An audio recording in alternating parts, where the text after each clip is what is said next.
नमस्कार। योग परिचय के 11वें अभ्यास सत्र में आप सबका हार्दिक स्वागत है। तो आइए इस अभ्यास सत्र का आरंभ हम प्रार्थना से करते हैं। प्रार्थना के लिए किसी भी ध्यानात्मक आसन में बैठ जाइए। सुखासन, अर्ध पद्मासन व पद्मासन। आंखें कोमलता से बंद करें और दोनों हाथों को नमस्कार मुद्रा में जोड़ लीजिए।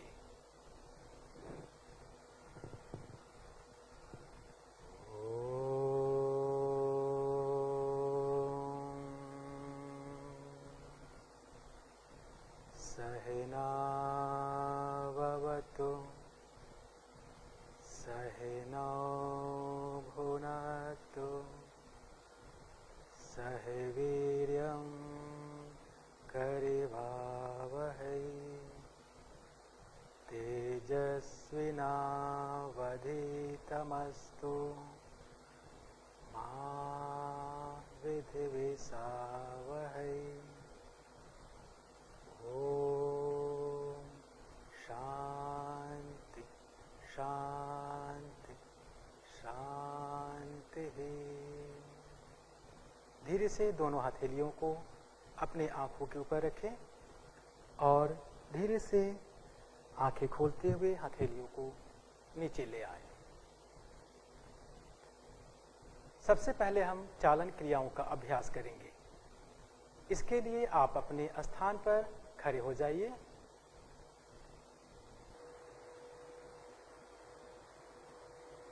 पैरों में 2 इंच का अंतर करें। शरीर को शिथिल करें, आंखें बंद करें। वह चालन क्रिया के अभ्यास के लिए अपने मन व शरीर को तैयार करें। अब आंखें खोलेंगे। चालन क्रिया के अभ्यास के लिए सबसे पहले आप अपने दोनों हाथों को कमर पर रखिए। 4 अंगुली बाहर की तरफ, अंगूठे अंदर की तरफ। पहला अभ्यास गर्दन की क्रिया का, गर्दन को आगे व पीछे झुकाने का अभ्यास।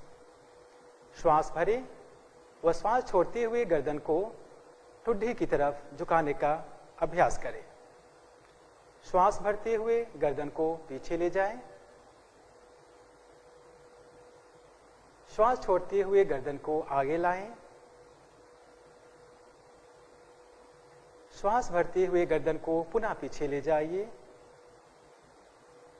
और अब श्वास छोड़ते हुए मध्य में आ जाएं। अगला अभ्यास गर्दन को बाईं व दाईं ओर झुकाने का अभ्यास। श्वास छोड़ते हुए गर्दन को दाहिनी तरफ झुकाइए। श्वास भरते हुए मध्य में आइए। श्वास छोड़ते हुए बाईं तरफ झुकाइए। श्वास भरते हुए मध्य में आइए। श्वास छोड़ते हुए दाईं तरफ जाइए। श्वास भरते हुए मध्य में आइए। श्वास छोड़ते हुए बाईं तरफ जाइए। श्वास भरते हुए मध्य में आ जाइए। अगला क्रिया गर्दन को बाएं व दाएं मोड़ने का अभ्यास। श्वास भरें, श्वास छोड़ते हुए गर्दन को दाहिनी तरफ ले जाइए। श्वास भरते हुए मध्य में आए।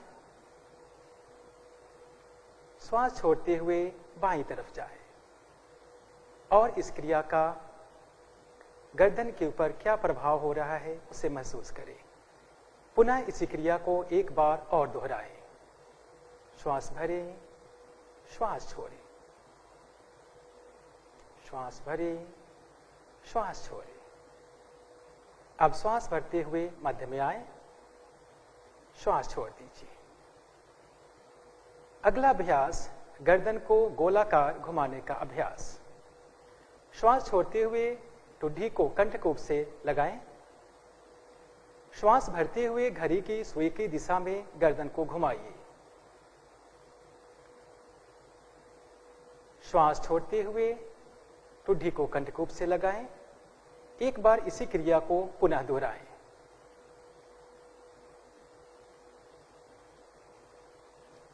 अब इसी क्रिया को 2 बार विपरीत दिशा में कर जाइए। श्वास भरें, श्वास छोड़ते हुए ठुड्डी को नीचे लाएं,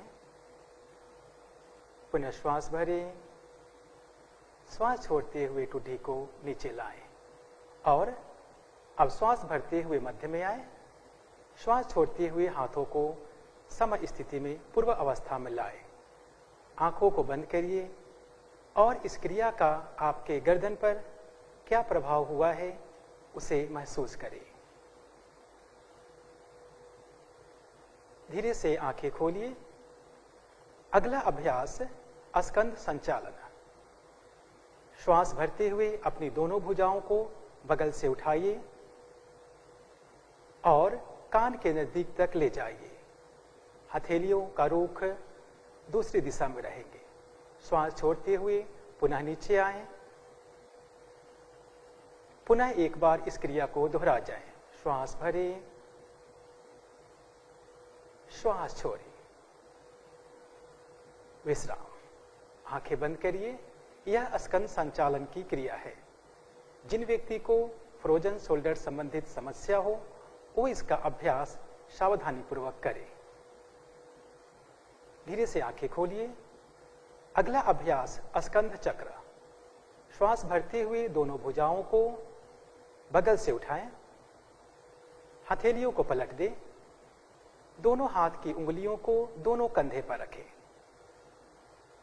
अब श्वास छोड़ते हुए दोनों कोहनियों को आगे की तरफ से मिलाएं। श्वास भरते हुए गोलाकार घुमाएं। श्वास भरें, श्वास छोड़ते हुए नीचे आए, पुनः श्वास भरें, श्वास छोड़ते हुए नीचे आए। अब इसी क्रिया को विपरीत दिशा से कर जाइए। श्वास भरिए, श्वास छोड़ते हुए ऊपर आ जाइए।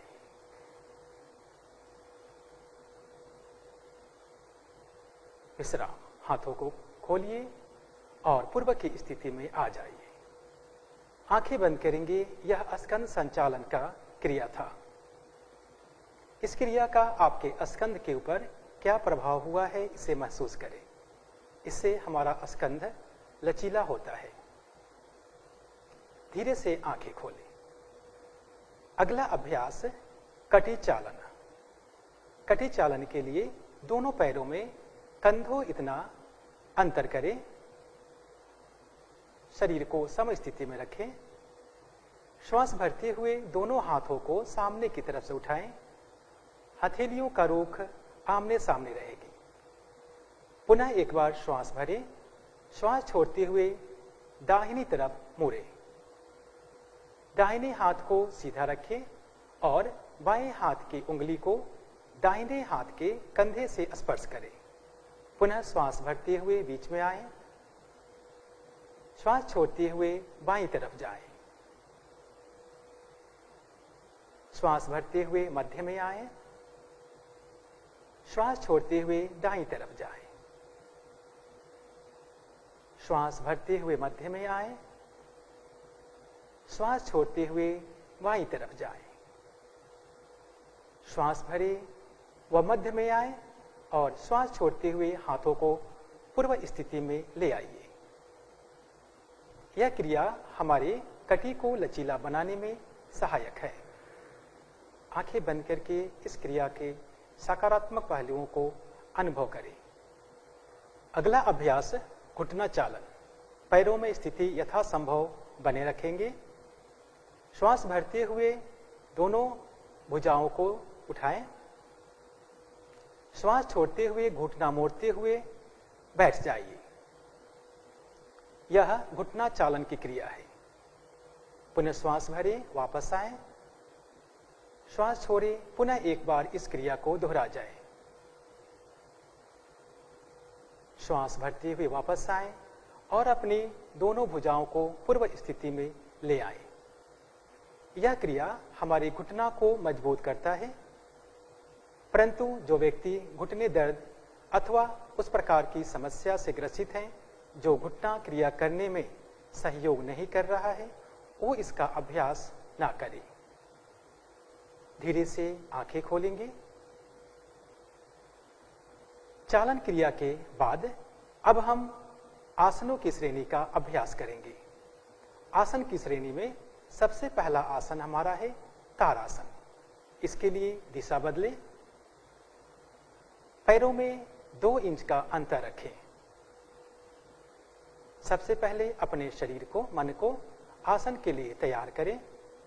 दृष्टि सामने की तरफ, दोनों पैरों पर समानांतर वजन हो, इसका जांच कर लें। अब श्वास भरते हुए दोनों भुजाओं को सामने से उठाएं। दोनों हाथ की उंगलियों को आपस में फंसा लीजिए और हथेलियों को पलट दीजिए। श्वास भरते हुए हाथों को ऊपर की तरफ लाएं। सम अवस्था में रुकें। दृष्टि सामने की तरफ। अब श्वास भरते हुए अपने पैर के पंजों पर खड़े हो जाएं। एड़ियों को ऊपर की तरफ उठाएं। सामने दृष्टि एक जगह पर रखें। यह ताड़ासन है। यहां पर श्वास प्रश्वास सामान्य रखें। श्वास छोड़ते हुए अपने एड़ियों को और हाथों को वापस लाएं। आंखों को बंद करें व इस आसन के प्रभाव को शरीर व मन पर देखें। अगला अभ्यास वृक्षासन। वृक्षासन के लिए दिशा परिवर्तन करें। दृष्टि सामने की तरफ। सबसे पहले दाहिने पैर को घुटने को मोड़िए और दाहिने पैर के तलुओं को बाएं पैर की जंघा के रूट में रखें। श्वास भरते हुए दोनों भुजाओं को सामने की तरफ से उठाएं। हथेलियों को पलट दीजिए और नमस्कार मुद्रा बनाइए। दृष्टि सामने की तरफ। यह वृक्षासन है। यह एक संतुलनात्मक आसन की श्रेणी का आसन है, जिससे हमारा मन एकाग्र व शांत होता है। श्वास छोड़ते हुए अपनी भुजाओं को और पैरों को नीचे की तरफ लाएं। इसी का अभ्यास अब हम दूसरे पैर से करेंगे। बाएं पैर के घुटनों को मोड़िए। बाएं पैर की तलुओं को दाहिने पैर की जंघा के रूट में रखें। श्वास भरते हुए दोनों भुजाओं को ऊपर की तरफ उठाएं। हथेलियों को पलट दीजिए व नमस्कार मुद्रा धारण करिए। दृष्टि सामने की तरफ। श्वास भरें व श्वास छोड़ते हुए अपनी भुजाओं को व अपने पैरों को वापस लाएं। आंखें बंद करिए और इस आसन के प्रभाव को अपने शरीर व मन के ऊपर देखने का प्रयास करें। अगला अभ्यास पाद हस्तासन। पाद हस्तासन के लिए आंखें खोलें और दिशा परिवर्तन करें। श्वास भरते हुए दोनों भुजाओं को सामने की तरफ से ऊपर की तरफ उठाएं। श्वास छोड़ते हुए कमर से आगे की तरफ झुकें। हथेलियों को जमीन से स्पर्श करें। यदि संभव है तो हथेलियों को अपने पैर के अगल बगल में रख लीजिए और माथा को घुटना से लगाने का प्रयास करें। श्वास की गति यहां पर सामान्य रहेगी। यह पाद हस्तासन है। यह आसन हमारे कमर, हमारे पीठ व पेट के लिए अत्यंत लाभदायक है। साथ ही साथ यह आसन हमारे मस्तिष्क में रक्त संचार को प्रवाहित करने में सहायक है। पुनः श्वास भरें और श्वास भरते हुए दोनों हाथों को ऊपर उठाएं। श्वास छोड़ते हुए बगल से दोनों हाथों को वापस लाएं व पूर्व की स्थिति में आ जाएं। जिन व्यक्ति को कमर दर्द या अभी जल्दी में कुछ शल्य चिकित्सा हुआ है, वो इसका अभ्यास ना करें। आंख बंद करके इस आसन के प्रभाव को महसूस करें। अगला अभ्यास अर्ध चक्रासन। पैरों में 2 इंच का अंतर यथासंभव बनाए रखें। दोनों हाथों को कमर पे रखिए। 4 उंगली बाहर की तरफ, अंगूठे पीठ की तरफ। दोनों केहनियों को समानांतर लाने का प्रयास करें। श्वास भरते हुए गर्दन व छाती को पीछे की तरफ झुकाएं। सामान्य श्वास प्रश्वास में जितना संभव हो उतना झुकें व इस स्थिति में बने रहें। यह अर्ध चक्रासन है। यह हमारे कमर को लचीला बनाता है व साथ ही हमारे वक्ष प्रदेश को अधिक मात्रा में श्वसन प्रदान करने में सहायक है। श्वास भरते हुए गर्दन व छाती को सीधा करें। श्वास छोड़ते हुए हाथों को नीचे की तरफ लाएं। आंखें बंद करें व इस आसन के प्रभाव को महसूस करें। आंखें खोलिए। अगला अभ्यास त्रिकोणासन। त्रिकोणासन के लिए दिशा परिवर्तन करें। दोनों पैरों में 3 से 3.5 फीट तक का अंतर करें। श्वास भरते हुए दोनों भुजाओं को बगल से उठाइए। श्वास भर छोड़ते हुए अपने दाहिने पैर के पंजों को दाहिनी तरफ मोड़ दीजिए और श्वास छोड़ते हुए दाहिने साइड झुकिए। प्रयास करें दाहिने हाथ की उंगली आपके दाहिने पैर के अगल बगल में हो। अब गर्दन को घुमाते हुए बाएं हाथ के मध्यमा उंगली को देखने का प्रयास करें। यह त्रिकोण आसन है। यह हमारे कमर को लचीला बनाता है व हमारे वक्षस्थल के लिए बहुत ही लाभदायक आसन है। साथ ही इसका प्रभाव हमारे ग्रीवा चक्र के ऊपर अच्छा प्रभाव होता है। श्वास भरते हुए वापस आएं। श्वास छोड़ते हुए दाहिने पैर को अंदर करें। पुनः श्वास भरें। श्वास छोड़ते हुए बाएं पैर को बाहर की तरफ निकालें। श्वास छोड़ते हुए बाईं तरफ झुक जाइए और गर्दन को मोड़ते हुए दाहिने हाथ की मध्यमा उंगली को देखने का प्रयास करें। सामान्य श्वास प्रश्वास में कुछ क्षण इस आसन में रुके रहें। पुनः श्वास भरें। श्वास भरते हुए वापस आएं।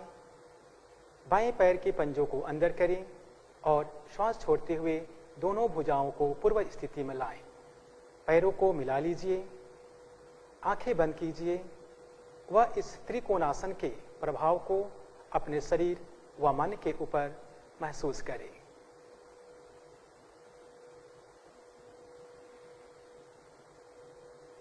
त्रिकोणासन के बाद अब हम बैठने वाले आसन का अभ्यास करेंगे। इसके लिए आप अपने स्थान पर बैठ जाइए। बैठने वाले आसन में सबसे पहले हम विश्राम आसन का अभ्यास करेंगे। इसके लिए दोनों हाथों को कमर के पीछे रखें। दोनों पैरों में कुछ इंच का अंतर करें। श्वास भरें व श्वास छोड़ते हुए गर्दन को पीछे की तरफ झुकाएं। आंखें बंद कीजिए और सामान्य श्वास प्रश्वास में बने रहें। यह विश्राम आसन है। इससे हमारा शरीर व मन शांत व शिथिल होता है। श्वास छोड़ते हुए गर्दन को वापस लाएं। आंखें खोलें। अगला अभ्यास दंडासन। दोनों पैर के घुटने व पंजे को मिलाएं। दोनों हाथ की हथेलियों को नितंब के अगल बगल में रखें। कमर व गर्दन को सीधी रखें। दृष्टि सामने की तरफ रखें। यह दंडासन की स्थिति है। यह आसन हमारे शरीर के निचले हिस्से को प्रभावित करता है, जिससे वहां पर रक्त संचार अच्छी तरह से संचालित हो पाता है। अब हम भद्रासन का अभ्यास करेंगे। इसके लिए दोनों पैर के घुटनों को मोड़ते हुए तलवों को आपस में मिलाएं। दोनों हाथ की उंगलियों को फंसाते हुए दोनों पैर को पकड़ लीजिए। यथासंभव शरीर के नजदीक लाने का प्रयास करें अपने दोनों पैर के पंजों को। यह भद्रासन की स्थिति है। संभव है तो आप अपने घुटनों को जमीन से स्पर्श करें। कमर गर्दन सीधी रहेगी। आंखें कोमलता से बंद और सामान्य श्वास प्रश्वास में इस आसन में कुछ क्षण रुके रहें। धीरे से आंखें खोलें। श्वास छोड़ते हुए अपने घुटने व पैर को सीधा करें और विश्राम आसन की स्थिति में आ जाएं।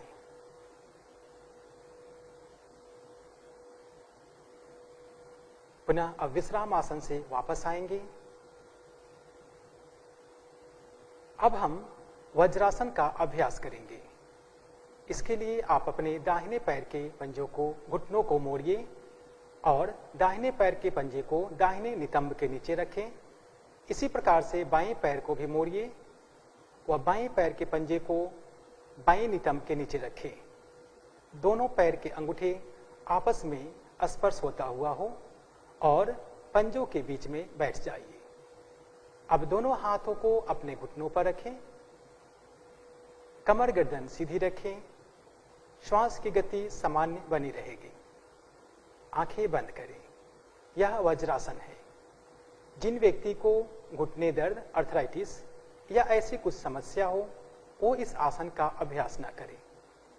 यह आसन हमारे घुटनों को मजबूत बनाता है व साथ ही साथ हमारे पाचन तंत्र के लिए एक महत्वपूर्ण आसन है। धीरे से आंखें खोलें।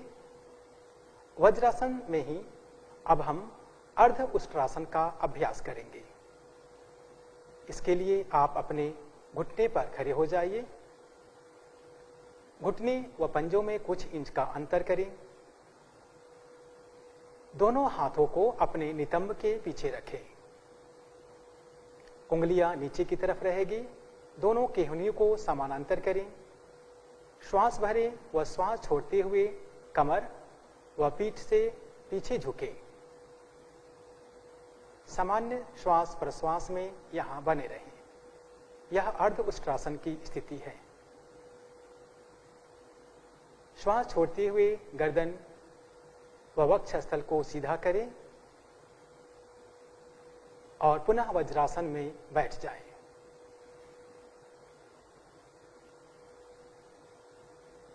अब हम उष्ट्रासन का अभ्यास करेंगे। पुनः एक बार आप अपने घुटने पर खड़े हो जाएं। घुटने व पंजों में कुछ इंच की दूरी बनाए रखें। श्वास भरते हुए अपने गर्दन व कमर को पीछे की तरफ झुकाएं। दाहिने हाथ को अपने दाहिने पंजे पर रखें और बाएं हाथ को बाएं पंजे पर रखें। सामान्य श्वास प्रश्वास में बने रहें। दाहिने हाथ को दाहिने तलवे पर व बाएं हाथ को बाएं तलवे पर रखें। श्वास की गति सामान्य रहेगी। यह उष्ट्रासन है। यह हमारे कमर को लचीला बनाता है व साथ ही साथ यह हमारे वक्ष प्रदेश के लिए व ग्रीवा के लिए महत्वपूर्ण आसन है। श्वास भरते हुए गर्दन व कमर को सीधा करें। श्वास छोड़ते हुए पुनः वज्रासन में बैठ जाइए। आंखें बंद करें व इस आसन के प्रभाव को अपने शरीर व मन के ऊपर महसूस करें। धीरे से आंखें खोलेंगे। उष्ट्रासन के पश्चात इसके विपरीत आसन का अभ्यास हम शशक आसन करेंगे। दोनों घुटनों में कुछ इंच का अंतर करें। दोनों हथेलियों को दोनों घुटनों के बीच में रखें। श्वास भरें व श्वास छोड़ते हुए हाथों को आगे की तरफ ले जाएं। अपने वक्षस्थल व ठुड्डी को जमीन से स्पर्श करें। ध्यान रखें, आगे झुकते समय आपका एड़ी नितंब से स्पर्श करता हुआ हो। यह शशक आसन है। यह आसन तनाव, चिंता आदि मानसिक समस्याओं को दूर करने में सहायक है।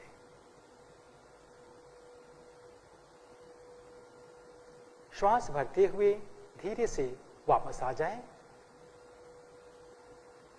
दोनों पैर के घुटनों को मिलाइए और वज्रासन में बैठ जाइए। आंखें बंद करें। धीरे से आंखें खोलिए। अगला अभ्यास है उत्तान मंडूक आसन। सांस भरते हुए दोनों हाथों को ऊपर की तरफ उठाएं। श्वास छोड़ते हुए दाहिने हाथ की हथेली को बाएं कंधे पर व बाएं हाथ की हथेली को दाहिने कंधे पर रखें और यहाँ पर सामान्य श्वास प्रश्वास में बने रहे। यह उत्तान मंडूक आसन है। यह आसन हमारी वक्षस्थल के लिए एक प्रमुख आसन की श्रेणी में आता है। श्वास छोड़ते हुए पुनः अपने हाथों को वापस लाएं। दोनों हाथों को घुटने पर लाएं और वज्रासन में बैठ जाएं। आंखें बंद करें, वह इस आसन के प्रभाव को महसूस करें। अब हम वक्रासन का अभ्यास करेंगे। इसके लिए दंडासन में आए।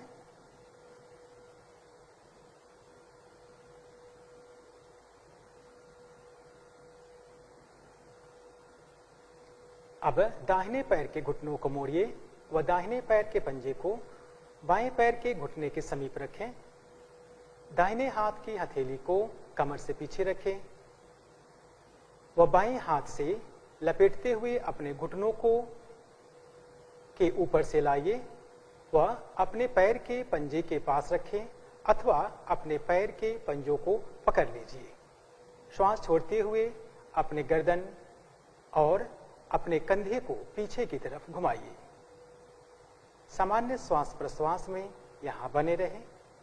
यह वक्रासन की स्थिति है। यह मेरुदंड मोड़ने का एक महत्वपूर्ण आसन है, जिससे हमारा वक्र मेरुदंड लचीला होता है। साथ ही साथ इसका प्रभाव हमारे ग्रीवा व हमारे वक्षस्थल पर भी अच्छा प्रभाव होता है।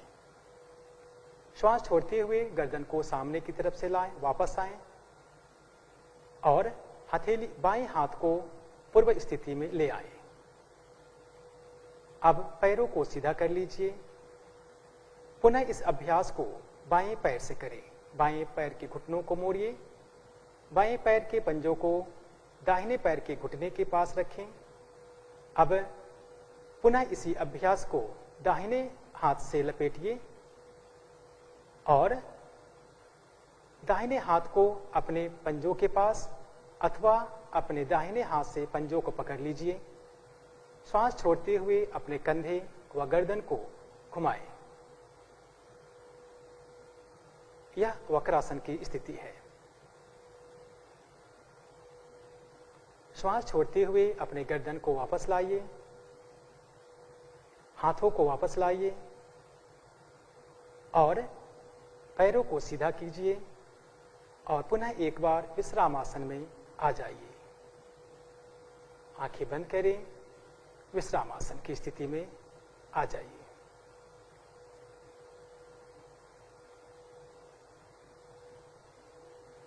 आंखें खोलें और गर्दन को सीधा करें। अब हम बैठने वाले आसन के पश्चात पेट के बल लेटने वाले आसनों का अभ्यास करेंगे। इसके लिए आप अपने स्थान पर पेट के बल लेट जाइए।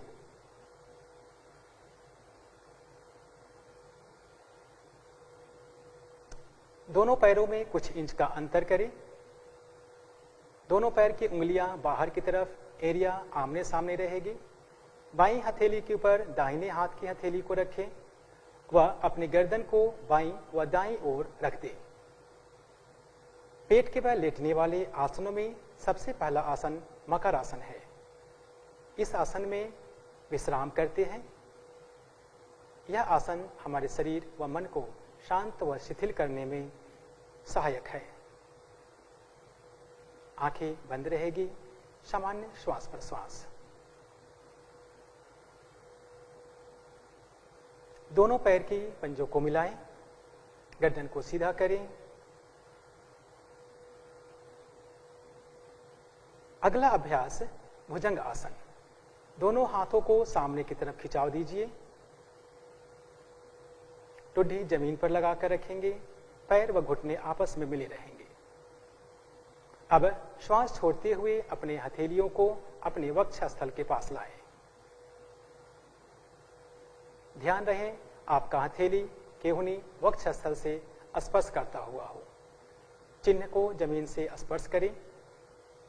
श्वास भरते हुए अपने चिन्ह और अपने छाती को ऊपर की तरफ उठाएं। प्रयास करें नाभि तक अपने शरीर को उठाएं। यह भुजंग आसन है। यह कमर को लचीला बनाता है व साथ ही साथ वक्षस्थल व ग्रीवा पर अच्छा प्रभाव डालता है। सामान्य श्वास प्रश्वास में बने रहें। श्वास छोड़ते हुए धीरे से अपने छाती और ठुड्डी को नीचे की तरफ लाएं और पुनः मकर आसन में विश्राम करें।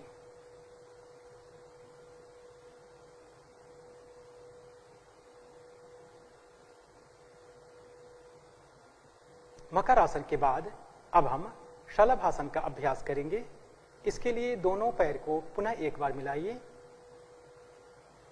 दोनों हाथों को एक बार सामने की तरफ फिर से खिंचाव दें।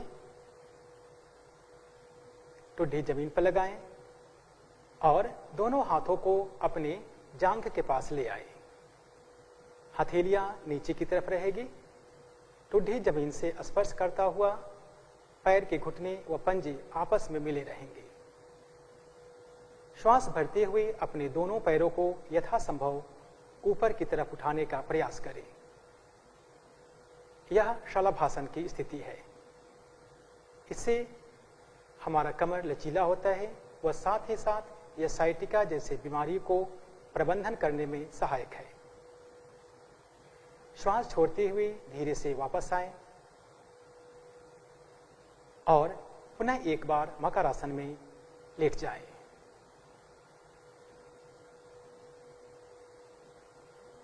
इस आसन का जो प्रभाव आपके शरीर व मन पे हुआ है उसे महसूस करें।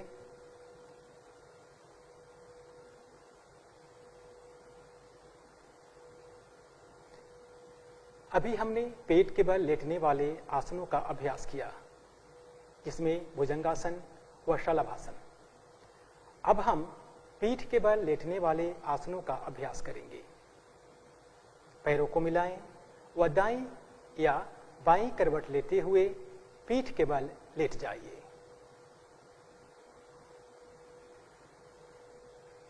पैरों में कुछ इंच का अंतर करें।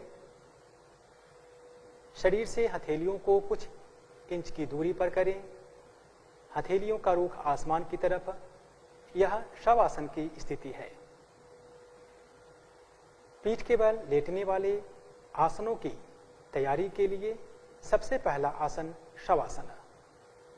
इसमें आप अपने शरीर, अपने मन व अपने श्वास की गति को जांच लें।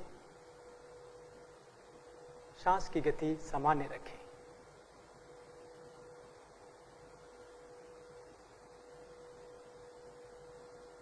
धीरे से आंखें खोलें, पैरों को मिलाएं। पीठ के बल लेटने वाले आसनों में सबसे पहला आसन सेतुबंध आसन है। श्वास भरते हुए अपने दोनों पैर के घुटनों को मोड़िए और अपने नितंब के पास लाएं। श्वास छोड़ दीजिए और दोनों हाथ से अपने दोनों पैर के गुल्फ को पकड़ लीजिए। श्वास भरते हुए अपने कमर को ऊपर की तरफ उठाएं और यहां पर सामान्य श्वास प्रश्वास में बने रहें। यह सेतुबंध आसन है। यह आसन हमारे शरीर के लचीला बनाता है, कमर को लचीला बनाता है व साथ ही साथ वक्षस्थल व हमारे ग्रीवा के लिए महत्वपूर्ण आसन है।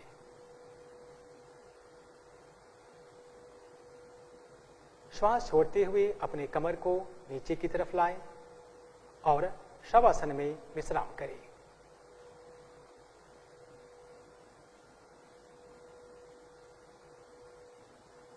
इस आसन का आकार एक सेतु की तरह होता है, इसलिए इसे सेतुबंध आसन कहा जाता है। अगला अभ्यास की तैयार करेंगे। पुनः दोनों पैर के पंजे को मिलाएं, घुटनों को मिलाएं। अगला अभ्यास उत्तान पद आसन। हथेलियां यथासंभव बनी रहेगी, अर्थात जमीन की तरफ। दोनों पैर के पंजे व घुटनों को मिलाएं। श्वास भरते हुए अपने दोनों पैर को बिना घुटना मोड़े हुए 30 डिग्री के एंगल पर उठाएं। सामान्य श्वास प्रश्वास में यहां बने रहें। यह उत्तान पाद आसन है। यह आसन हमारे पैर व हमारे पेट के लिए महत्वपूर्ण आसन है। श्वास छोड़ते हुए धीरे धीरे अपने पैरों को वापस लाएं व शवासन में विश्राम करें। अगला अभ्यास अर्ध हलासन। अर्ध हलासन के लिए दोनों पैरों को मिलाइए, हथेलियां जमीन से स्पर्श करते रहेंगे। श्वास भरते हुए अपने दोनों पैर को 90 डिग्री पर उठाएं। ध्यान रहे आपके घुटने ना मुड़े। यह अर्ध हलासन की स्थिति है। सामान्य श्वास प्रश्वास में बने रहें। श्वास छोड़ते हुए धीरे धीरे अपने पैरों को नीचे की तरफ लाएं। किसी प्रकार की झटका ना दें और शवासन में विश्राम करें। यह आसन उच्च रक्तचाप के व्यक्तियों के लिए बहुत ही लाभदायक है।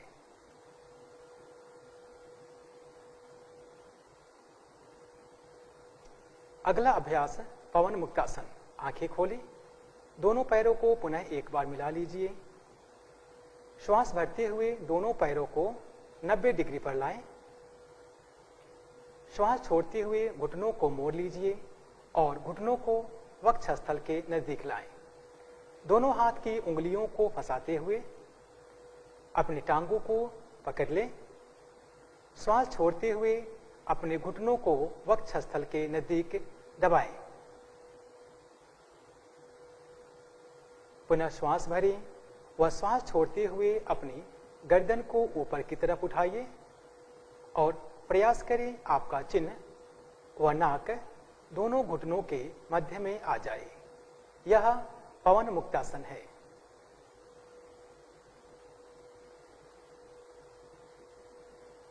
श्वास छोड़ते हुए अपने गर्दन को नीचे लाएं। हाथ की उंगलियों को छोड़ें। दोनों पैरों को 90 डिग्री पर ले जाएं और धीरे धीरे नीचे की तरफ आएं और विश्रामासन की स्थिति में आ जाइए। पवन मुक्तासन हमारे पेट के अनेक प्रकार की बीमारियों को दूर करने में सहायक है।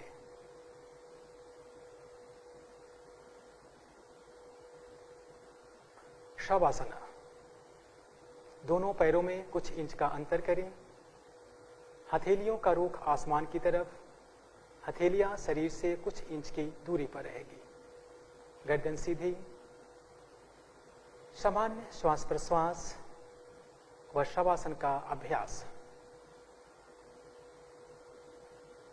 अभी तक जो भी आपने चालन क्रिया व आसनों का अभ्यास किया है, उन सबको शवासन में विश्राम होता हुआ महसूस करें।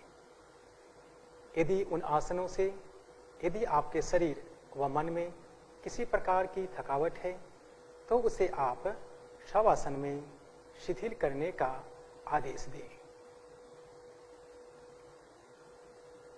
शरीर व मन को शांत करने का प्रयास। 3 बार दीर्घ श्वास प्रश्वास करें। लंबा गहरा धीमा श्वास लें और लंबा गहरा धीमा लयबद्ध श्वास को बाहर निकालें। हर श्वास में महसूस करें कि श्वास छोड़ते हुए शरीर में शिथिलता व मन में शांति का अनुभव हो रहा है।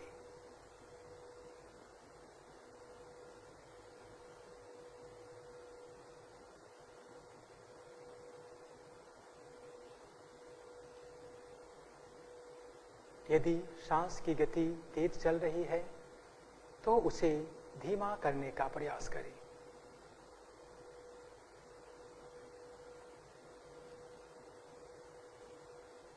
शवासन।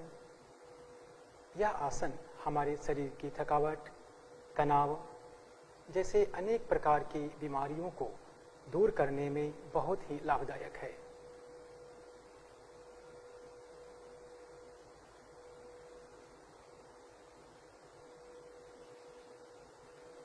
सामान्य श्वास प्रश्वास किसी प्रकार की श्वास में तेजी या धीमापन नहीं करना है।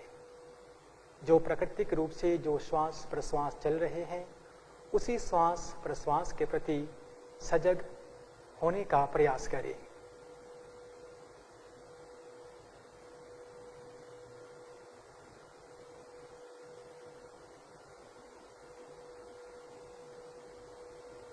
अब दाईं या बाईं करवट लेकर उठकर बैठ जाइए।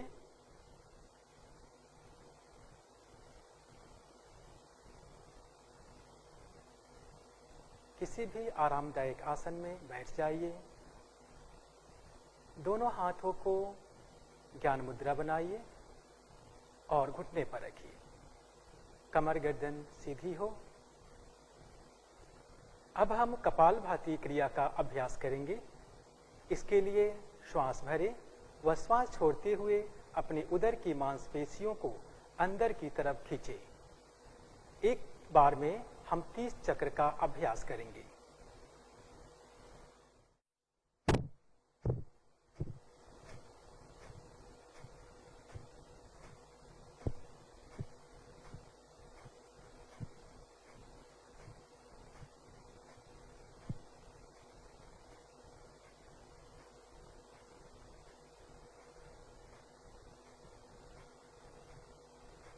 श्वास छोड़ें और पहले चक्र का समापन करें।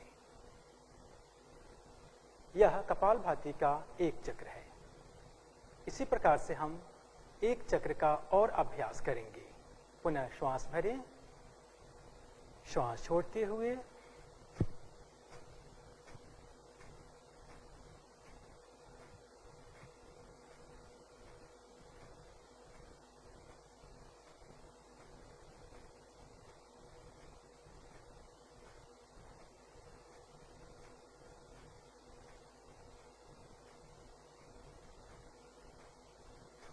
श्वास छोड़ें और विश्राम दें।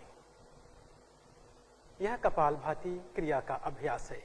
कपालभाति हमारे श्वसन अंगों को सुधारने व कफ विकारों को दूर करने में सहायक है। अगला अभ्यास अनुलोम विलोम प्राणायाम का करेंगे। अनुलोम विलोम प्राणायाम के लिए बाएं हाथ को ज्ञान मुद्रा में ही रहने दें। दाहिने हाथ से नासाग्र मुद्रा प्राणायाम मुद्रा बनाएं। अब दाहिने अंगूठे से दाहिने नासारंध्र को बंद करें। बाईं नासारंध्र से धीरे धीरे श्वास भरें और दाहिने नासारंध्र से धीरे धीरे प्रश्वास करें। पुनः दाहिने नासारंध्र से ही धीरे धीरे श्वास भरें। दाहिने नासारंध्र को बंद करें और बाएं नासारंध्र से धीरे धीरे प्रश्वास कर जाएं। यह अनुलोम विलोम प्राणायाम का एक चक्र है। ऐसे आप 4 चक्रों का अभ्यास करिए। ध्यान रहे, प्राणायाम करते समय आपका श्वास गहरा, लंबा व लयबद्ध होना चाहिए। श्वास की गति में किसी प्रकार की रुकावट ना हो।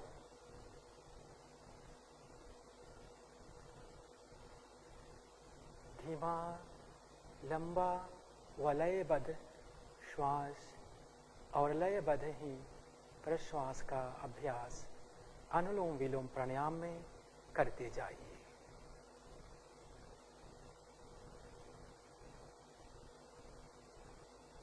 यह प्राणायाम हमारे मन की एकाग्रता को बढ़ाता है व साथ ही शरीर के रोग प्रतिरोधक क्षमता को बढ़ाने में भी सहायक है। धीमा, लंबा व गहरा लयबद्ध श्वास प्रश्वास हो। हर समय सजगता के साथ इस प्राणायाम का अभ्यास करते जाएं।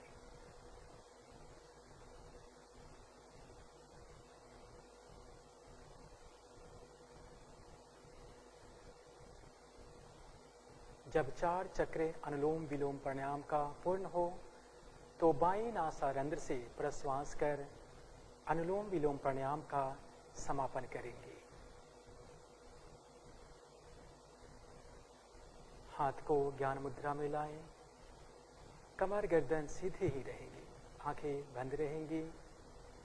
अनुलोम विलोम प्राणायाम के जो लाभ आपके शरीर व मन मस्तिष्क में हुआ है उसे महसूस करें।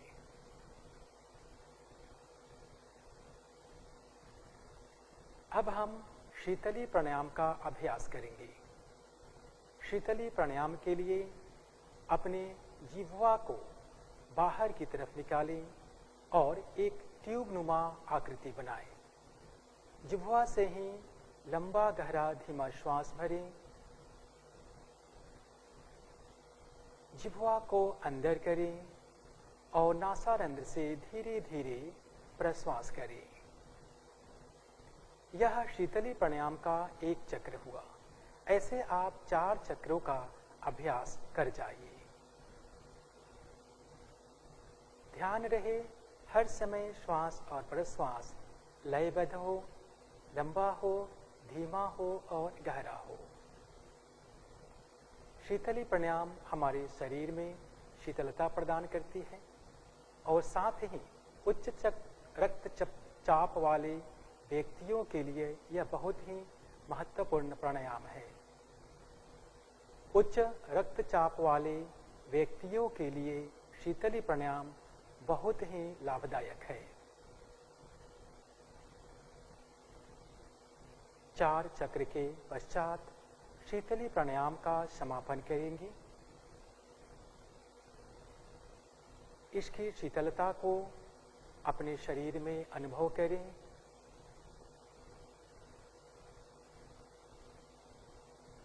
हाथ ज्ञान मुद्रा में ही रखें, कमर गर्दन सीधी रहेंगी। शीतली प्राणायाम के पश्चात अब भ्रामरी प्राणायाम का अभ्यास करेंगे।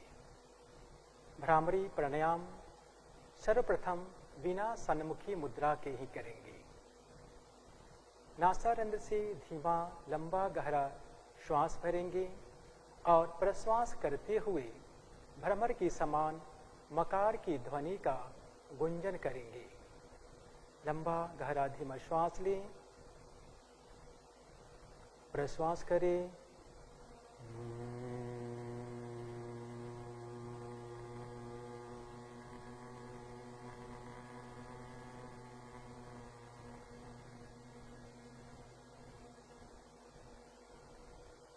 श्वास लें,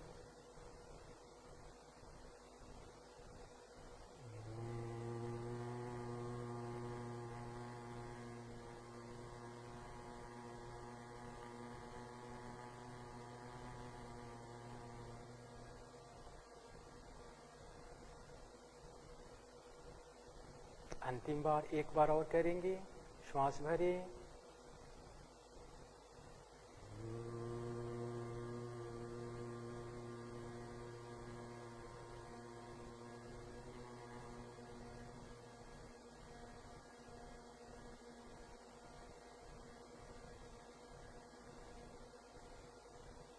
विराम देंगे।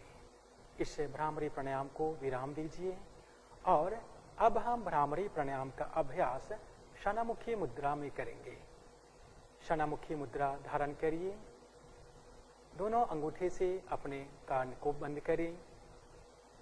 तर्जनी उंगली को आंख पर रखें।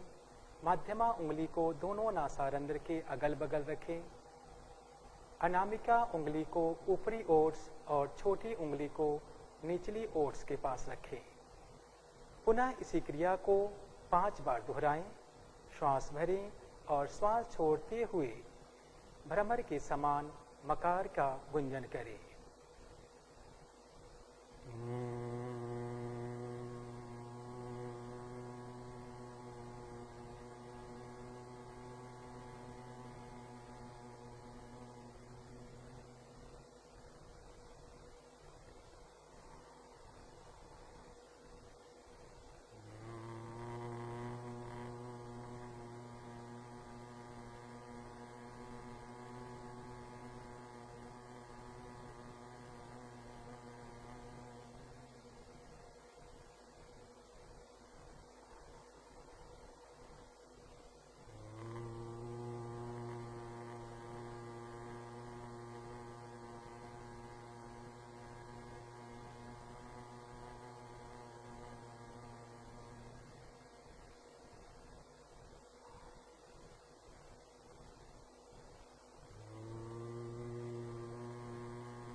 5 चक्र के बाद इस भ्रामरी प्राणायाम को समापन करें। दोनों हाथों को ज्ञान मुद्रा में लाएं। आंखें कोमलता से बंद रहेगी।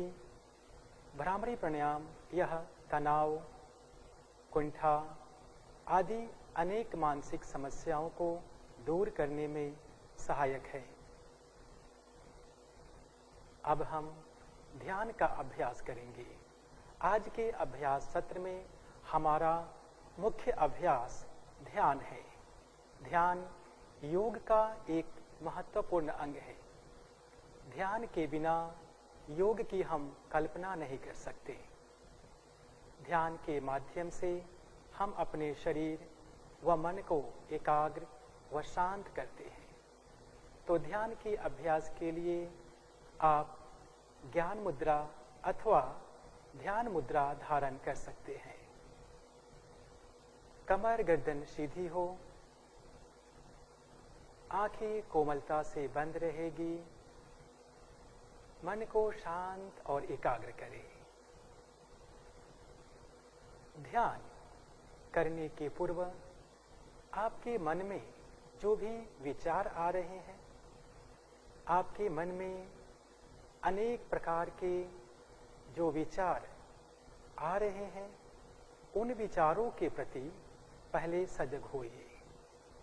क्योंकि जैसे ही हम ध्यान की अवस्था में जाने का प्रयास करते हैं, वैसे ही हमारे मन में अनेकों प्रकार के विचार आने शुरू हो जाते हैं। सर्वप्रथम अपनी पूरी चेतना को, अपनी पूरी चेतना को, अपने चित्त को उस विचार के प्रति सजग व सचेत करिए। जो भी विचार आ रहे हैं, हो सकता है विचार आपके पूर्व की हो, वर्तमान की हो अथवा भविष्य के विषय में भी कुछ विचार आपके मन मस्तिष्क में आ रहे हो। उन विचारों को देखिए, आदर भाव के साथ उनका सत्कार कीजिए। ध्यान के अभ्यास से हमारा शरीर स्थिर व मन शांत होता है, मन एकाग्र होता है। ध्यान के अभ्यास से हमें अनुभूति होती है, आत्म अनुभूति, जो हमें ध्यान की तरफ अग्रसरित करती है। अब आप अपने चित्त को अपने श्वास के प्रति सजग करें, श्वास के प्रति सचेत करें। उस प्राण स्वरूप को कुछ क्षण के लिए देखने का प्रयास करें, महसूस करें। जिस प्राण से हमारा जीवन है, जिस प्राण से हमारे जीवन का अस्तित्व है, उस श्वास और प्रश्वास के प्रति सचेत और सजग हो। अपने ध्यान को नासारंध्र के ऊपर केंद्रित करें और हर एक आते और जाते हुए श्वास प्रश्वास को देखें और महसूस करें। जैसे ही आप श्वास और प्रश्वास के प्रति सजग होंगे, स्वतः ही हमारा मन धीरे धीरे शांत होता चला जाएगा। मन एकाग्र होता चला जाएगा।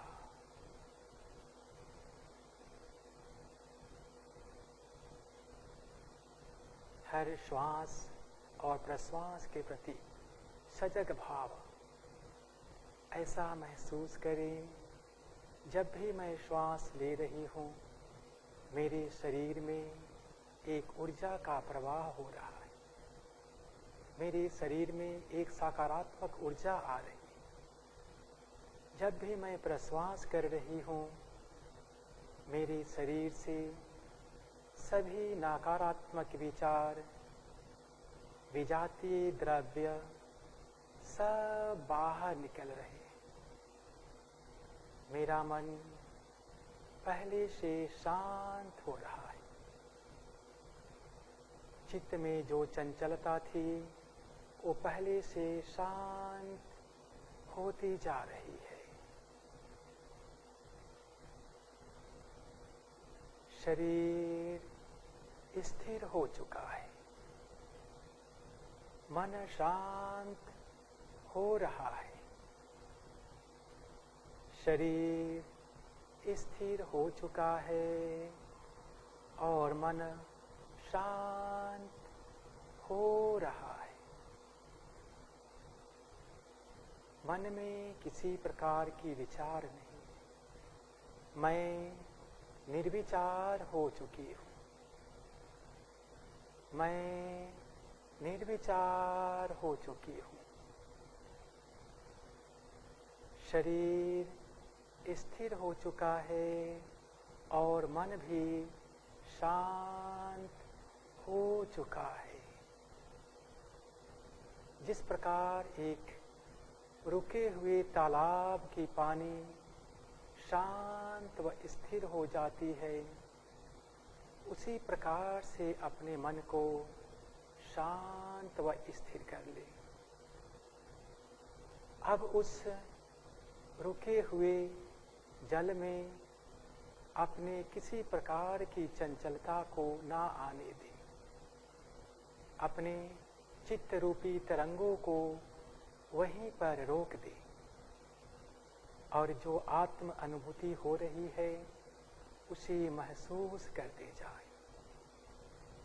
क्योंकि शरीर स्थिर हो चुका है और मन शांत और एकाग्र हो चुका है। शांत और एकाग्र हो चुका है। अब जब शरीर और मन एकाग्र हो चुके हैं तो अपने हृदय में प्रणव को धारण करें। एक ओम, सुंदर सी छवि एक ओमकार का अपने हृदय में धारण करें और महसूस करें उस सर्वशक्तिमान ओम जो आपके हृदय में समाहित है, उसके प्रकाश, उसकी शक्ति को अनुभव करें और निर्विचार हो जाए और निर्विचार हो जाए। अब ध्यान में लीन हो जाइए। ध्यान में लीन हो जाइए। ध्यान योग की सबसे जरूरी अंग है। यह मन को एकाग्र और हमें आत्म अनुभूति की ओर ले जाता है।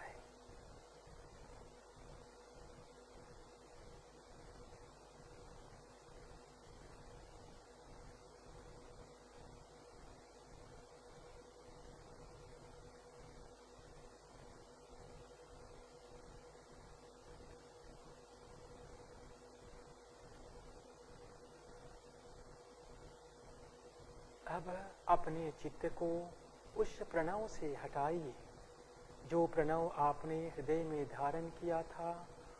वहां से अपने ध्यान को हटा करके अपने पूरे ध्यान को पुनः एक बार अपने श्वास व प्रश्वास के ऊपर केंद्रित करें। अपने ध्यान को पुनः अपने श्वास व प्रश्वास के ऊपर केंद्रित करें। ध्यान की अभ्यास से शरीर शांत और मन भी शांत हो चुका है। अब मन ही मन संकल्प ले। हमें अपने मन को हमेशा संतुलित रखना है। इसमें ही हमारा आत्मविकास समाया है। मैं स्वयं के प्रति, कुटुंब के प्रति, कार्य, समाज और विश्व के प्रति शांति, आनंद और स्वास्थ्य के प्रचार के लिए बद्ध हूं। मैं मानव मूल्यों का पालन करने के लिए प्रतिबद्ध हूं और देश की विकास के लिए समर्पित हूं। एवं इन कठिन परिस्थितियों में भी हमें एकजुट होकर रहना है। इन कठिन परिस्थितियों में भी हमें एकजुट होकर रहना है।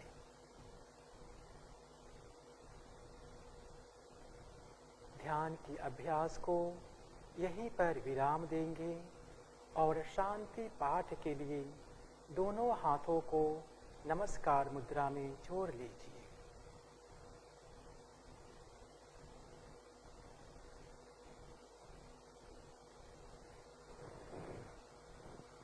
लंबा गहरा श्वास, एक ओमकार का उच्चारण, तत्पश्चात शांति पाठ।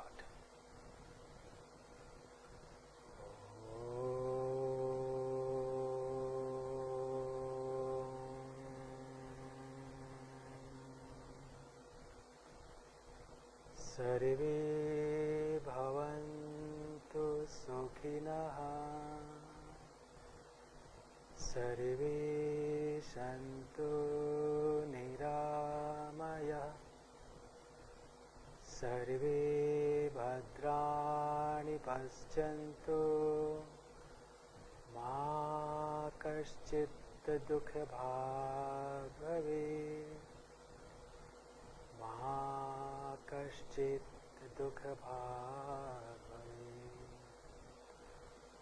ओम शांति शांति शांति।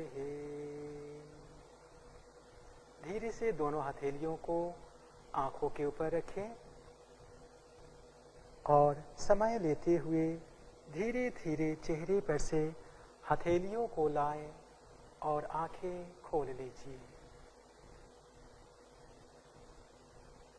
तो आज के इस अभ्यास सत्र को हम यहीं पर विराम करते हैं। आप सबका बहुत बहुत धन्यवाद। नमस्कार।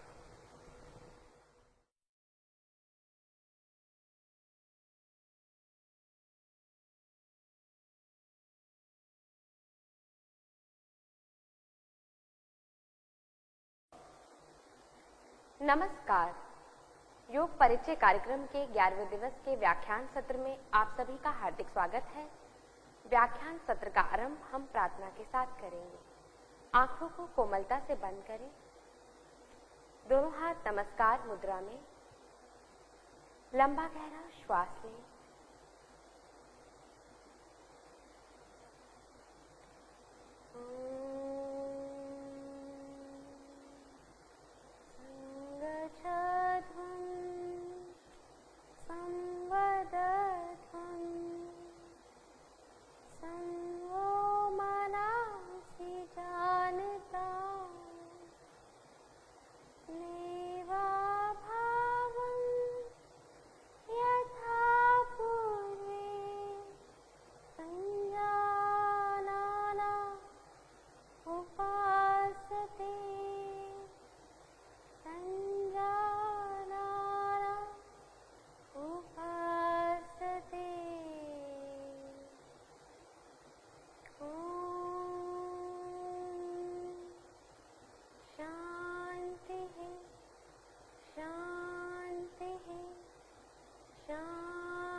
तो आज के व्याख्यान सत्र में आप सभी का पुनः स्वागत है।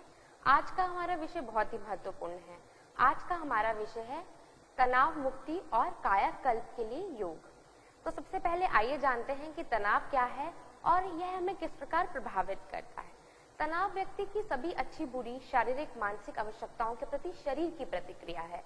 तो आपकी जो भी आवश्यकताएं हो, शारीरिक मानसिक जो भी आपके वातावरण की आवश्यकताएं हो, उसके प्रति आपके शरीर का जो रिएक्शन होता है वह तनाव हो सकता है।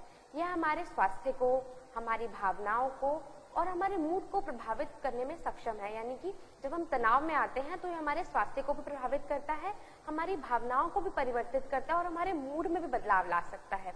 इतना ये शक्तिशाली है।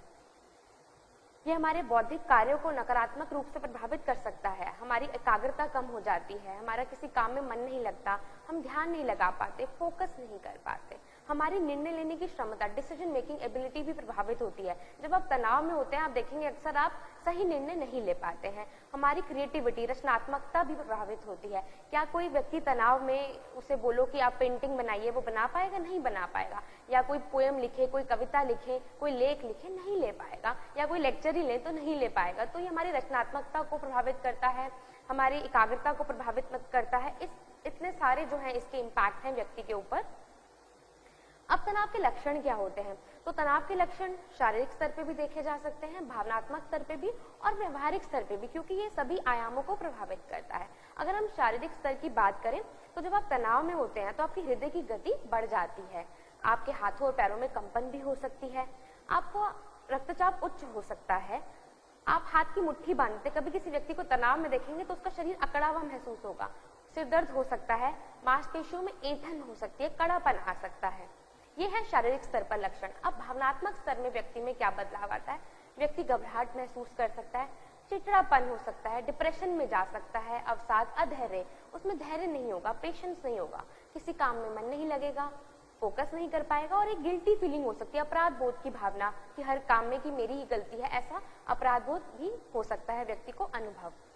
अब व्यवहारिक स्तर पर क्या होगा? आप देखेंगे व्यक्ति को भूख नहीं लग रही है, सामान्य तौर पर वो कहेगा वैसे तो मैं नॉर्मली खाना खा लेता, पता नहीं आजकल भूख क्यों नहीं लग रही। ये सब तनाव के कारण होता है।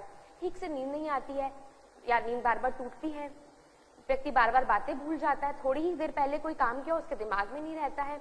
सामाजिक मेलजोल में कमी, ऐसा देखा गया कि व्यक्ति जब तनाव में होता है उसे किसी से मिलने का मन नहीं करता है, वो कोई सोशल फंक्शंस, गैदरिंग अटेंड करने का मन नहीं करता है और ज्यादा कैफीन आदि पदार्थों का व्यक्ति सेवन करता है। कुछ लोग शराब की तरफ भी जो है वो मुड़ जाते हैं, शराब आदि का भी अधिक सेवन करने लगते हैं, या कुछ लोग चाय कॉफी का अधिक सेवन करते हैं। ये भी तनाव का ही लक्षण है।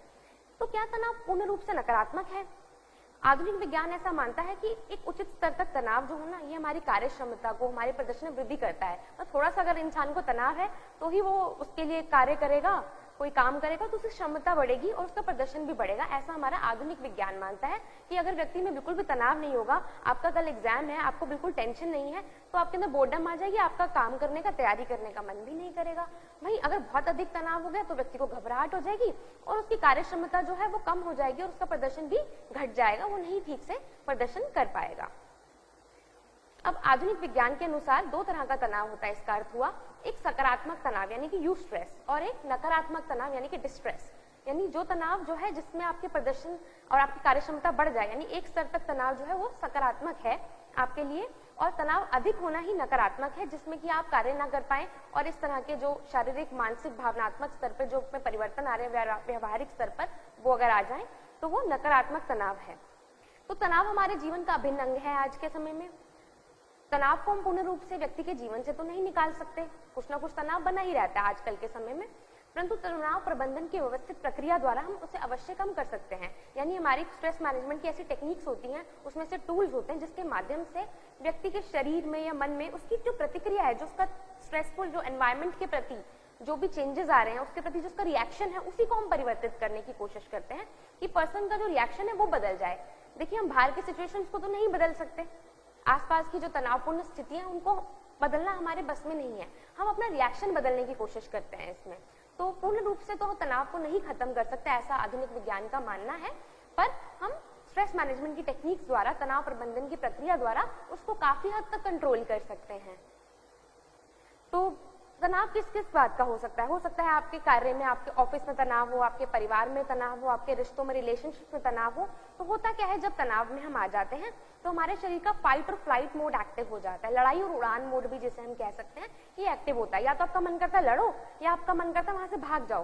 तो सबसे पहले जरूरी है कि तनाव प्रबंधन द्वारा हम जाने कि हमें तनाव हो किस बात से रहा है, हम किस बात को लेकर तनाव में है। कई बार हमें यही नहीं पता होता, आप तनाव में होते तो हैं, आपको कारण ही नहीं पता कि आप क्यों टेंशन में हैं। तो वो जानना बहुत जरूरी है कि आपके तनाव का स्रोत क्या है, और यह जानकर कि शरीर की तनाव प्रक्रिया को क्या प्रभावित कर रहा है, आपकी किस वजह से आपको तनाव हो रहा है। फिर हम जो हमारे तनाव प्रबंधन के विभिन्न उपकरण हैं, जो भी हमारी टेक्निक्स हैं, उनके माध्यम से हम पहले पता लगाते हैं कि तनाव का स्रोत क्या है, फिर उसके प्रति हम शरीर की प्रतिक्रिया को चेंज करते हैं, शरीर के रिएक्शन को चेंज करते हैं, और एक कोशिश करते हैं कि आपका रिएक्शन या तो पॉजिटिव हो या एटलीस्ट न्यूट्रल हो, या नेगेटिव रिएक्शन हो, आप डर ना जाएं, आप फाइट एंड फ्लाइट मोड में ना आ जाएं। तो ये कोशिश की जाती है कि या तो आप न्यूट्रल एटीट्यूड आपका हो जाए या पॉजिटिव एटीट्यूड आपके अंदर उसके प्रति आ जाए, आपका रिएक्शन ही हम चेंज करने की कोशिश करते हैं। तो होता क्या, जब हम तनाव में आते हैं हमारे इम्यूनिटी लेवल भी कम हो जाता है, हमारे शरीर की जो रोग प्रतिरोधात्मक क्षमता है उस पर बहुत बुरा प्रभाव पड़ता है। अब जब आपकी इम्यूनिटी लेवल डाउन हो जाएगा तो आपको बीमारियां बहुत जल्दी लग सकती हैं।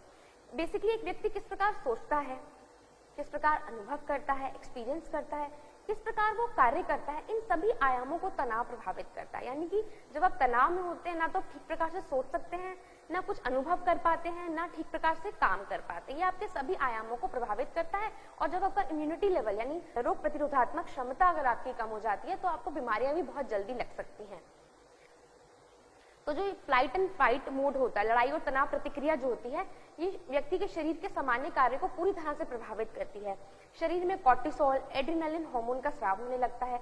अब लंबे समय तक जब तनाव की स्थिति रहेगी और ये शरीर में जो कॉर्टिसोल, एड्रेनालिन हार्मोन का स्राव होता रहेगा तो शरीर में कोशिका, जो सेल्स हैं, जो टिश्यूज हैं, उनके निर्माण की जो प्रक्रिया है वो रुक जाती है, प्रॉपर्ली जो है बॉडी में रिपेयर भी नहीं हो पाता और इस प्रकार ये कई गंभीर रोगों को जन्म देता है। जब आपकी बॉडी में सेल एंड टिश्यू रिपेयर नहीं हो पाएगा तो कई तरह की बीमारियां आपको लग सकती हैं। अब हम कर क्या सकते हैं?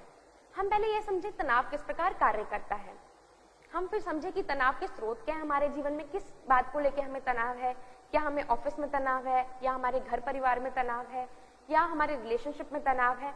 फिर हम स्व तनाव प्रबंधन की तकनीकों के साथ जुड़े कि अब मुझे तनाव प्रबंधन की कौन सी तकनीक जो है मेरे लिए कारगर हो सकती है।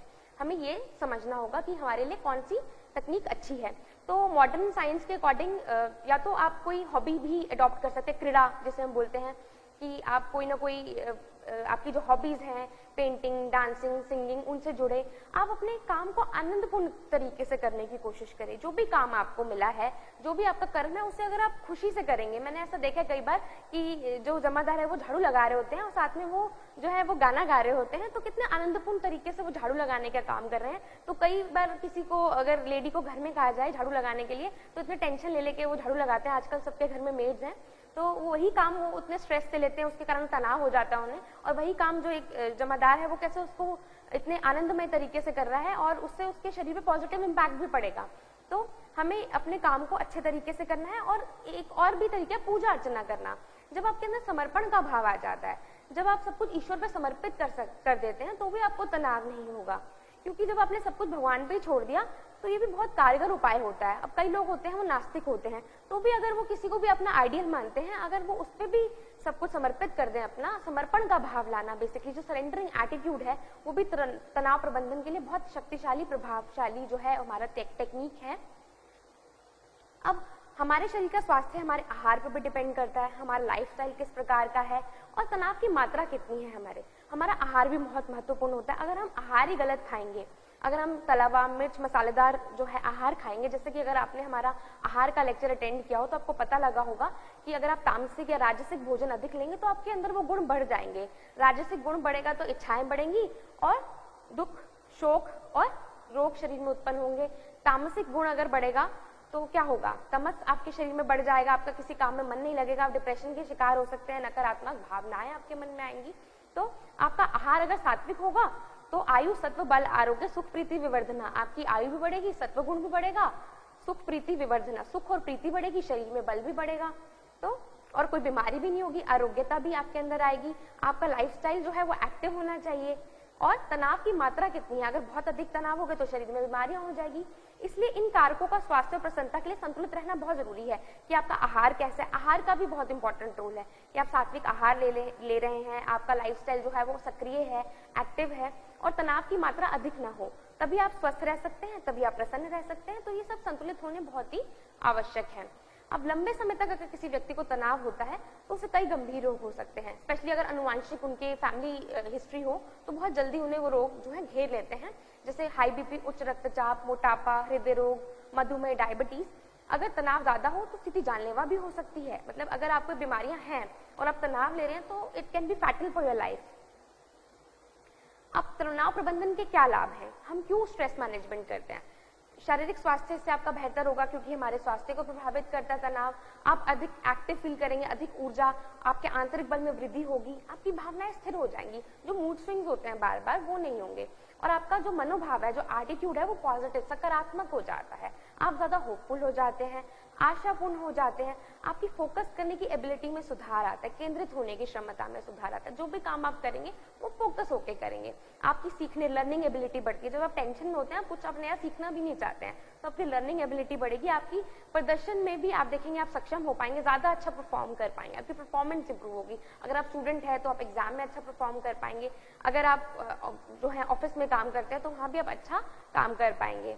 तो इस प्रकार अगर आप तनाव प्रबंधन करेंगे तो शारीरिक, मानसिक स्तर पर और व्यवहारिक स्तर पर, हर स्तर पर आप सुधार अनुभव कर पाएंगे।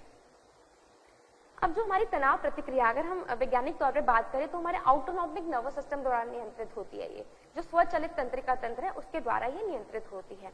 तो ये जो हमारे शरीर की तनाव के प्रति प्रतिक्रिया को दो शाखाओं में संतुलित करके नियंत्रित करता है। तनाव प्रबंधन जो कि अनुकंपी तंत्रिका तंत्र और परानुकंपी यानी कि sympathetic nervous system and parasympathetic, जब इनमें बैलेंस आ जाता है तो हम जो है तनाव को उसको कंट्रोल कर सकते हैं, तनाव को मैनेज कर सकते हैं। ये बेसिकली इनका जो इम्बैलेंस होता है वही तनाव का कारण होता है। जैसे कि जब आपका अनुकंपी तंत्रिका तंत्र जो है जब वो ज्यादा एक्टिव हो जाता है तो क्या होता है, आपकी रेस्पिरेशन का रेट बढ़ जाता है, हार्ट बीट बढ़ जाती है और आपके शरीर में कंपन हो सकती है, फ्लाइट एंड फाइट मोड आपका एक्टिव हो जाता है, आप ज्यादा तनाव में रहते हैं और उसका आपके शरीर पर नकारात्मक प्रभाव पड़ता है। पर जब परानुकंपी तंत्र जो है एक्टिव होता है तो आप रेस्ट एंड डाइजेस्ट मोड में आ जाते हैं, मोर रिलैक्स्ड मोड में आ जाते हैं। बट अगर ज्यादा परानुकंपी तंत्र जो है वो एक्टिव हो गया तो आप कोई काम भी नहीं करेंगे। तो there should be a balance between these two, जो ब्रांचेस है हमारी जो स्वचालित तंत्रिका तंत्र की, तो उसके द्वारा ही हमारी तनाव की प्रतिक्रिया नियंत्रित होती है। There should be a balance between these two branches of the sympathetic and parasympathetic, these two branches of the autonomic nervous system। अब योग कैसे कार्य करता है? अगर हम योग की बात करें तो योग में प्राणायाम जो है, ब्रीदिंग प्रैक्टिसेस है, ये हमारे मन को शांत करने में सहायक है। अगर केवल आप आधे घंटे का योगाभ्यास ही कर लें, आसन कर लें, कुछ सूक्ष्म कर लें, तो ये भी शरीर को आपके फिट बनाता है। और इनफैक्ट अगर आप शारीरिक रूप से फिट हैं तभी आप किसी की मदद भी कर पाएंगे, तभी आप कोई काम भी कर पाएंगे, नहीं तो आप नहीं कर पाएंगे। आप खुद बीमार हैं, आप किसी और की हेल्प करेंगे, अपनी हेल्प भी नहीं कर पाएंगे बल्कि दूसरों पर डिपेंडेंट हो जाएंगे। तो योग में जो प्राणायाम और आसन आदि जो क्रियाएं हैं, इन सब का अभ्यास करके आप शारीरिक और मानसिक रूप से फिट रह सकते हैं। एक हमारे शरीर में वेगस नर्व होती है, ये हमारे पैरासिम्पैथेटिक नर्वस सिस्टम की मुख्य नाड़ी है, यानी परानुकंपी तंत्र की मेन नर्व है। इसके मुख्य कार्य होते हैं श्वसन दर को धीमा करना, यानी रेस्पिरेटरी रेट को स्लो करना, आपके हृदय गति को, आपकी हार्ट बीट को भी स्लो डाउन करना, और रक्तचाप को कम करना, अगर आपका बीपी हाई है उससे कम करना, और आपकी डाइजेस्टिव एक्टिविटी को उत्तेजित करना। हाँ जी, जब आप तनाव में होते हैं तो आपका डाइजेशन भी जो होता है वो भी बिगड़ जाता है, तो उसको भी ये स्टिमुलेट करता है। This is very important for stress management, vagus nerve stimulation. अब योग का क्या चिकित्सीय महत्व है? योग का बहुत महत्व है चिकित्सीय तनाव के मामले में, क्योंकि तनाव को कम करता है, आध्यात्मिक वृद्धि करता है, आप स्पिरिचुअली ज्यादा प्रोग्रेस करते हैं, आपके शरीर में स्ट्रेंथ आती है, बल आती है, फ्लेक्सिबिलिटी आपकी इंप्रूव होती है, लचीलापन बढ़ जाता है, आपके अंदर वेलनेस की फीलिंग आती है, कल्याण की भावना बढ़ती है, आपको एंजाइटी नहीं होती, आपकी मांसपेशियों में, मसल्स में भी टेंशन कम हो जाती है, आपकी स्लीप बेटर होती है, क्वालिटी ऑफ स्लीप इंप्रूव होती है, गहरी नींद आती है आपको, आप देखेंगे। और जैसे एस्थमा, एलर्जी जैसे रोग होते हैं, ये सब भी तनाव से संबंधित है, उसमें भी आपको आराम मिलता है जब आपका स्ट्रेस मैनेज होता है। तो ये तो हमने बात करी आधुनिक विज्ञान की, और योग कैसे जो है वो मदद कर सकता है, योग का क्या चिकित्सीय महत्व है। तो अब हम जानते हैं योग में तनाव प्रबंधन जो है उसके बारे में क्या बात की गई है। तो बेसिकली योग के अनुसार तनाव क्या है, जब व्यक्ति की वातावरण की, इन दोनों की जो समन्वित मांग होती है, वो व्यक्ति की जो समायोजन शक्ति है उसकी अपेक्षा जब अधिक हो जाए, जो उसके सिचुएशन की, वातावरण के, एनवायरनमेंट की मांग और उसकी खुद की जो मांग होती है, वो जब उसकी खुद की जितना वो एडजस्ट कर सकता है उससे ज्यादा हो जाती है, तो ये जो घटना होती है ये तनाव होती है। तो आधुनिक मनोवैज्ञानिकों के मत में भी तनाव शब्द जो है वो केवल मानसिक स्तर पे माना जाता है, जबकि जो स्ट्रेस होता है वो हमारे फिजिकल और मेंटल दोनों एस्पेक्ट्स को ही प्रभावित करता है। अब तनाव का परिणाम व्यक्तित्व के मनोवैज्ञानिक, शारीरिक और व्यवहारिक आयामों पर दिखाई देता है। जैसे कि हम बात कर चुके हैं, व्यक्ति को सिर दर्द भी हो सकता है तनाव में, उसका हो सकता है पेट की गड़बड़ी हो जाए, IBS जैसे डिजीज जो होता है तनाव के कारण होते हैं, नींद की समस्या, उसे जो है इंसोम्निया हो सकता है। ये सब तो शुरुआती शिकायतें हैं फिर भी, और धीरे धीरे जब ये बढ़ती जाती है तो उसे हाई BP, डायबिटीज आदि विकार भी हो जाते हैं। तो व्यक्ति क्या करता है, अपनी दिन की जो ये समस्याएं उनसे भागने के लिए फिर वो स्मोकिंग और ड्रिंकिंग की तरफ जो है भागने लगता है, उनका सहारा लेने लगता है, जो कि और फर्दर जो है बीमारियों का कारण बन जाते हैं। अब तनाव की जो उत्पत्ति है, त्रासदी की उत्पत्ति है, और उसका व्यक्तिगत आंकलन कि व्यक्ति क्या समझ रहा है कि कितना स्ट्रेस है, कितनी स्ट्रेसफुल सिचुएशन है, ये उसके व्यक्तित्व, उसकी पर्सनालिटी पे, उसके एटीट्यूड, उसकी अभिवृत्ति पे और उसके सामाजिक सांस्कृतिक मूल्य क्या उस पर डिपेंड करता है। ऐसा होता है कि एक ही प्रकार की समस्या होती है पर हर व्यक्ति पर उसका समान प्रभाव नहीं पड़ता है। ऐसा क्यों होता है? जैसे अभी कोविड की समस्या है तो कोई इंसान आप देखेंगे वो ध्यान रख रहे हैं, अपना सब जो है नियम फॉलो कर रहे हैं, मास्क पहन रहे हैं, सैनिटाइजेशन अच्छे से सैनिटाइज कर रहे हैं, बट वो इतना डर नहीं रहे। पर कुछ लोग इतने हैं कि वो डर के कारण ही बीमार हो गए। ऐसा क्यों है कि एक ही प्रकार की समस्या तो है पर हर व्यक्ति पे उस पे जो दुष्प्रभाव है वो अलग अलग है। ऐसा इसलिए है क्योंकि मुख्य रूप से अनुवांशिकता संबंधी जो हमारी हेरिडिटरी जो होता है और जन्मजात जो दुर्बलता होती है, जन्मजात वीकनेस जो होती है, यही त्रासदी के मूल में मानी गई है। अतः त्रासदी का जो कारण है वो व्यक्ति के जो अनुवांशिक, हेरिडिटरी और जन्म के समय से संबंधित होता है। तो उस पर जो प्रभाव कारक है ये जो होते हैं ये अपना असर डालते हैं और फिर उससे हमारे स्ट्रेस रिलेटेड डिसऑर्डर्स जो होते हैं वो उत्पन्न हो जाते हैं।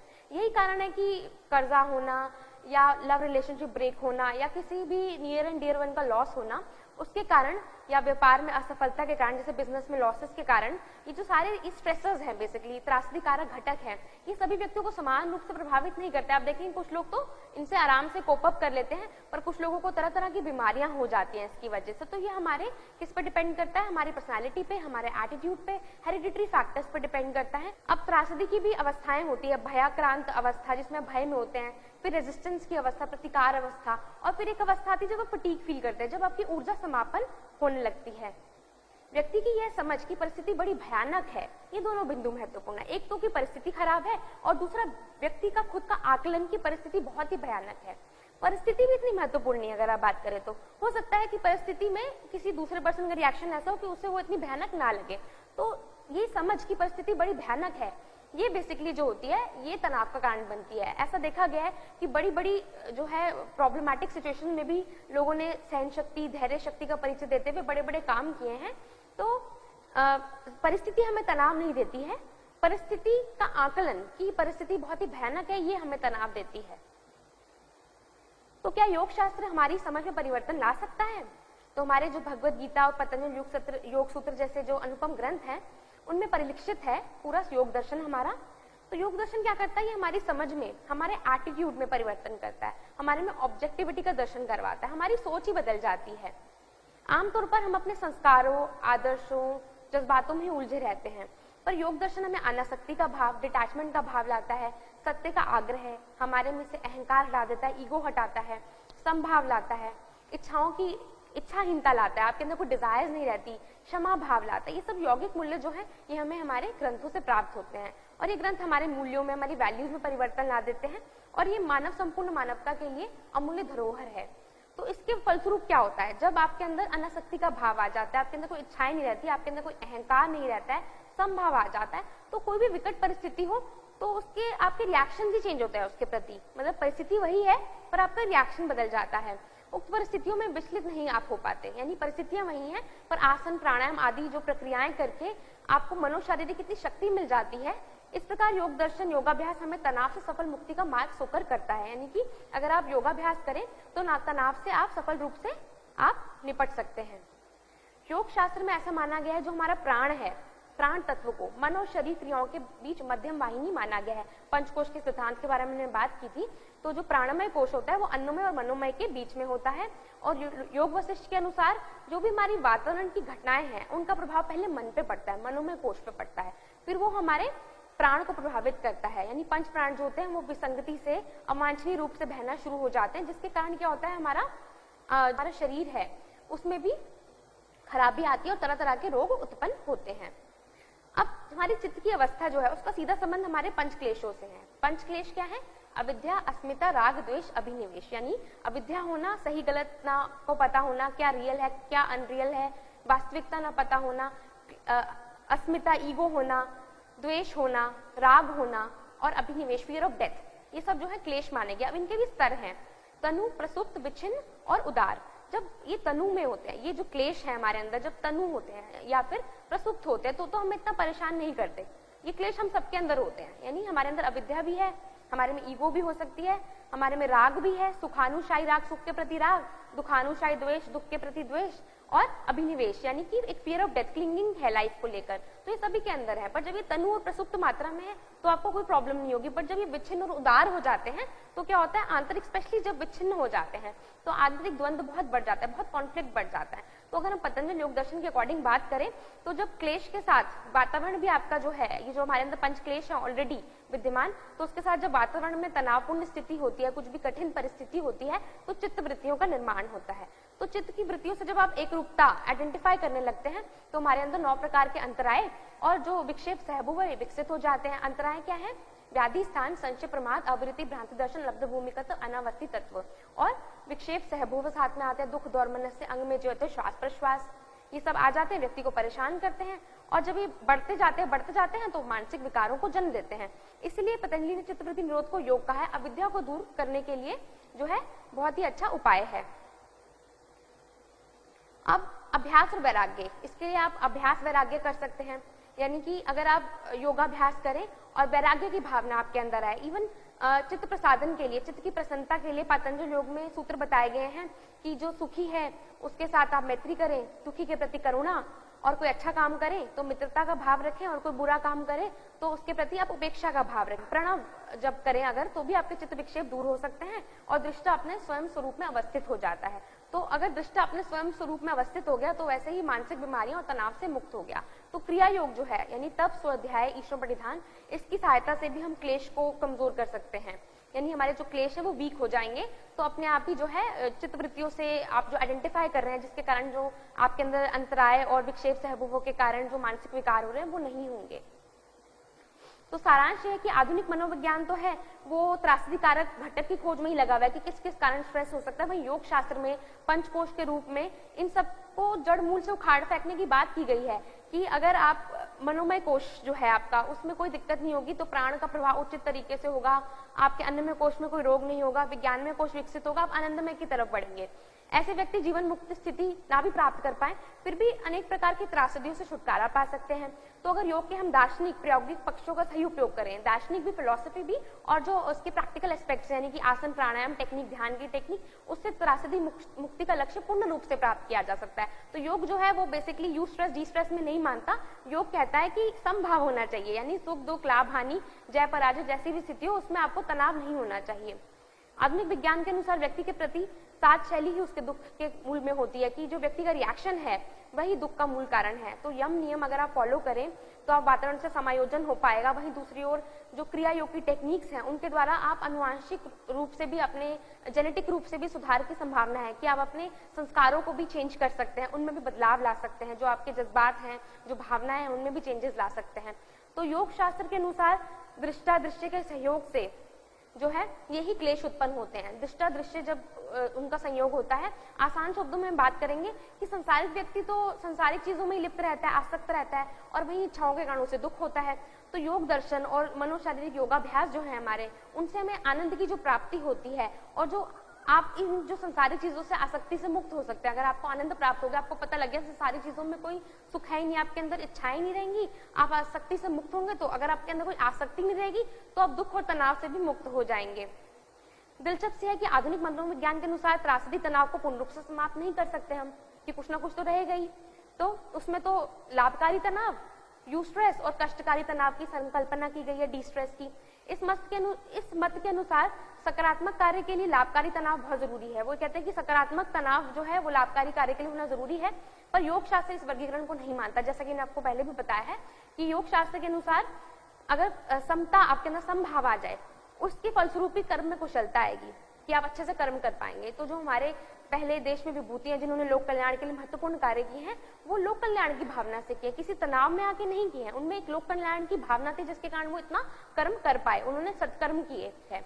तो आज हमने बेसिकली जाना कि तनाव क्या है और तनाव के क्या लक्षण हैं, और तनाव जो है उसे आप मॉडर्न साइंस जो है वो उसके किन उपायों की बात करती है, और योग में जो है क्या कॉन्सेप्ट है कि तनाव को पूरी तरह से हम दूर कर सकते हैं। योग में बहुत सारी टेक्निक्स होती हैं जिसके बारे में हमने बात की, जैसे कि क्रिया योग के बारे में हमने बात करी, हमने चित्त प्रसादन के उपाय के बारे में बात करी, हमने ओमकार, ईश्वर ओमकार जप की बातें, अभ्यास वैराग्य की बात करी।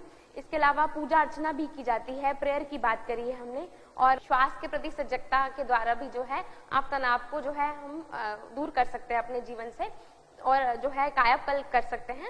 आशा करती हूँ आप सबको आज का लेक्चर जो है अच्छा लगा होगा और आप इसका उपयोग भी करें। आज के समय में स्पेशली जो हमारी आसपास की परिस्थितियां बहुत ही खराब हैं, बहुत ही डिफिकल्ट सिचुएशन से हम जूझ रहे हैं कोरोना के कारण, तो बहुत ज़रूरी है कि ये हम तनाव योग को जो है, योग के जो विभिन्न कॉन्सेप्ट्स हैं और जो योग की टेक्निक्स हैं उनको अपनाएं, और तनाव को, क्योंकि अगर आप तनाव ज़्यादा लेंगे तो क्या होगा, आपकी इम्यूनिटी कम हो जाएगी और आपके शरीर में तरह तरह के रोग जो हैं जन्म लेंगे और आप फेस नहीं कर पाएंगे जो सिचुएशन है। तो बहुत ज़रूरी है कि जो यौगिक टेक्निक्स हैं उन्हें फॉलो किया जाए और तनाव को जो है उसका प्रबंधन किया जाए।